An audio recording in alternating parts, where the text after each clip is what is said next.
мына жогорку Евразиялык экономикалык кеңеште бир 15ке жакын документке кол коюлду. Анын ичинен биздин негизги келишим бар эмеспи? Ошо негизги келишимге 2 өзгөртүү толуктоолор болду. Андан сырткары протоколдорго анан жаңы кандайдыр чечимдерди кабыл алышты да. Ошо негизгилерине токтолуп кетсем, биринчиден баягы бирдиктүү кооперациялык келишимдер боюнча ушу негизги келишимге кол өзгөртүүлөр киргизилди.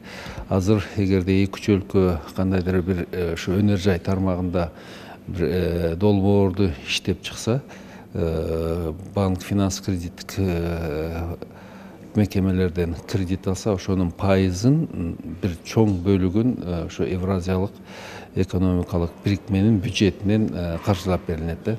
Бул биздин ушу кооперациялык долбоорлорго мындай арзан пайызда ушу кредит алууга мүмкүнчүлүк берилип атат да. Экинчиден, өзүңүздөр билесиздер, биз ушу бирикмеге кирип жатканда ушул жылдын 12 августуна чейин баардык баягы биздин өткөрмө пункттарды толугу менен даярдап туруп, баягы Евразиялык экономикалык менин талаптарына ылайык кылып өткөрүп беришибиз керек эле. Бирок өзүңүздөр билесиздер, Баткенде окуяга байланыштуу биз дагы 1 жылга ошону узартып берүүгө суранганбыз. Ошо да кабыл алынды.